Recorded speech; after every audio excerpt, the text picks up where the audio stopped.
This is your morning brief for Monday, March 18th. Lyft plans to raise $2 billion in an IPO, and I think there's some good competition in this space. Uber will do their IPO later this year. Uber should be a bit bigger than this. Actually, I think it'll be substantially bigger. Uber's number one, definitely in the space, and Lyft is number two. Some good competition there.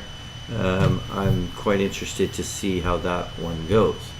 Fidelity Information Services to acquire Worldpay in a $30 billion transaction. So Fidelity's about a $35 billion market cap right now, and they're acquiring Worldpay for about $30 billion. So it's a pretty big deal.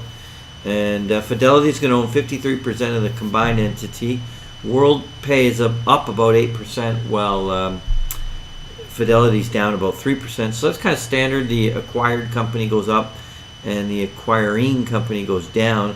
Although I would say these are a little bit muted reactions.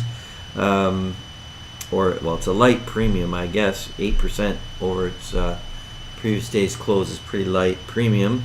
So normally you'd see a bit more fluctuation or a higher degree of up and down there.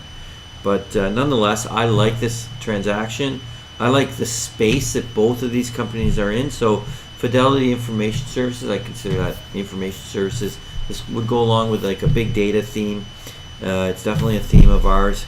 And in that space, we like some other names. Standard & Poor's Global Information Services, FactSet, and Moodys.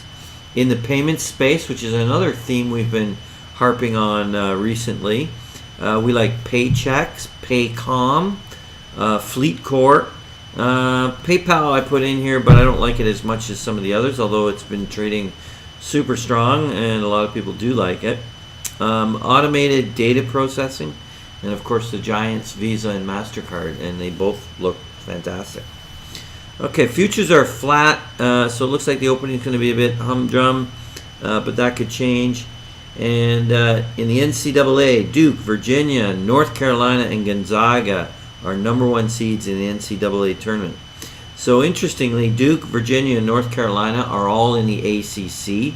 So that's, I think, the first time in quite a few years. There was one year, I think, was the Big Ten. Oh, I'm not sure which one it was. Had three number one seeds too. But it's not normal. It's not usual. It's just a really strong ACC this year. And Duke is the overall number one. I watched the game on the weekend. I thought Duke versus UNC was a great game. And that Zion Williamson is something else. He's a big guy, and he leads the ACC in steals. Normally that you'd expect a point guard to lead the team, the team or the league or whatever, in steals. And a center, he's so fast. He's big, and he really gets up fast. You just got to watch the guy. He's just different player than anyone you've ever seen. Okay, so that's your morning brief for Monday, March 18th. Let's find some gems.